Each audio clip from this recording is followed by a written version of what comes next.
Esteemed colleagues, ladies and gentlemen, it is indeed a pleasure to join you at the World's Governments Summit.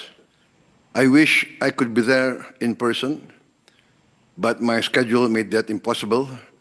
I was just elected a few hours ago to another 5 years as General Chairman of my political party. My compliments to the organizers for their excellent work in convening this summit. Now, more than ever, the world needs platforms where leaders can share ideas and shape global events. We are at a delicate moment in history. The international landscape is evolving rapidly, marked by instability and economic protectionism. If we do not act wisely, these changes may spiral out of control. This is a time to be active architects of a future guided by peace, justice, and mutual respect. Nations, regardless of size, must uphold these principles and shield the world from unchecked conflict, whether in Ukraine, Gaza, or in other emerging crises in Africa, such as the East Congo. I once called for an immediate ceasefire in Ukraine 2 years ago, not as capitulation of one side, but as a plea for dialogue over escalation. The ongoing toll confirms that no military solution secures lasting peace. Gaza remains a profound tragedy. While a ceasefire is in place, hopes and prayers alone are insufficient. We must ensure peace prevails. Gaza has suffered enough. It is time to rebuild homes, reopen schools, and restore normalcy. Indonesia supports sincere efforts towards a just and lasting resolution, anchored in a two-state solution. The world cannot allow the cycle of violence to persist. The crises in Ukraine, Gaza, and East Congo, and other parts of Africa reflect a broader erosion of global stability.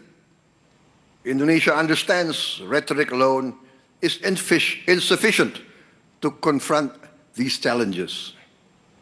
Our history, rooted in the non-aligned movement and principles of equality, self-determination, and sovereignty, compels us to pursue balanced diplomacy. We strive to listen as much as we speak, forging partnerships based on trust and mutual respect. This approach guides Indonesia's participation in many international organizations. BRICS, we also apply to join OECD, CPTPP, and the Indo-Pacific Forum, advocating for dialogue among equals rather than adversaries. It also informs our relationships with major powers like the United States of America and the People's Republic of China, while safeguarding our own independence. Moving forward, Indonesia aims to strengthen its role as a force for regional stability and development, while maintaining its position as a bridge between the global north and the global south, to promote peace, cooperation, and stability.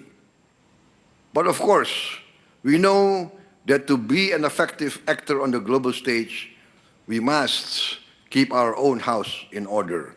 We must do our own homework at home. Our international influence and our ability to contribute meaningfully to global stability are linked to our own strength, our own resilience, and the economic progress and the social welfare of our nation and our people. My administration's vision for Indonesia is clear.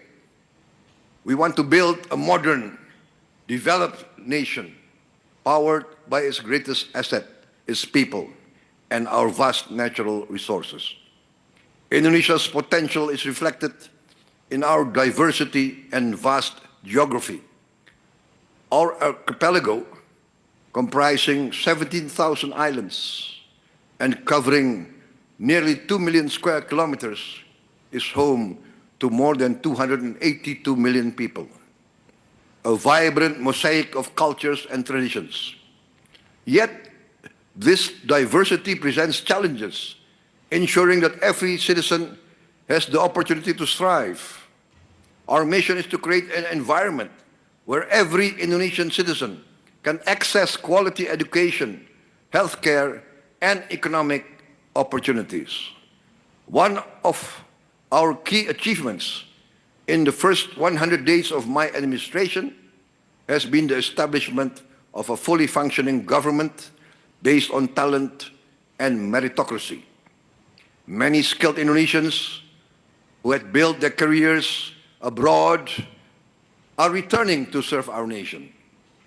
This success was greatly aided by the smooth transition ensured by my esteemed predecessor, President Joko Widodo, to whom I extend my sincere gratitude for our long and fruitful cooperation. Among our transformative initiatives is the free nutritious meal program. Providing a nutritious meal each day might seem modest, yet when implemented across hundreds of thousands of schools, 330,000 to be exact, from remote villages to vibrant urban centers, it becomes a significant investment in our future. Our aim for this program is to cover more than 85 million children and pregnant women in Indonesia. Also, our initiative is to offer free health checks for all Indonesians. This is to promote preventive care and early detection of health issues, fostering a healthier and more productive society, and saving a lot of money. Infrastructure development, too, has been a cornerstone of our vision. Indonesia's vast and varied geography has long isolated many communities. And to bridge these gaps, we have embarked on an ambitious program in partnership with the private sector. I'm now opening the infrastructure sector to the private sector, inviting private enterprise from foreign and domestic markets. We are building vital lifelines, roads, bridges, ports, airports, energy lines, digital networks that connect our people and stimulate local economies. Digital connectivity has received special attention too. In today's interconnected world, it is not a luxury, but a necessity. By reallocating the 6 gigahertz Wi-Fi spectrum for public use, we have effectively doubled our internet capacity. The implications are significant. A young entrepreneur in a remote village can now have the same access, the same digital resources as someone in our capital city. This ensures that every Indonesian from the remotest island to the heart of Jakarta has the same opportunity to participate in the digital economy, to learn, innovate, and prosper. Sound financial stewardship and management has been crucial to making these initiatives possible. Through careful management of state funds, we have saved more than $20 billion, equivalent to about 10% of our annual budget. These savings that were allocated to projects and programs without a clear strategy will now be used to finance more than 20 multi-billion-dollar strategic projects that will transform the country.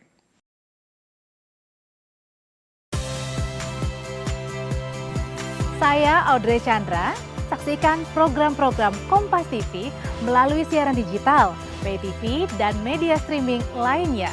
Kompas TV, independen, terpercaya,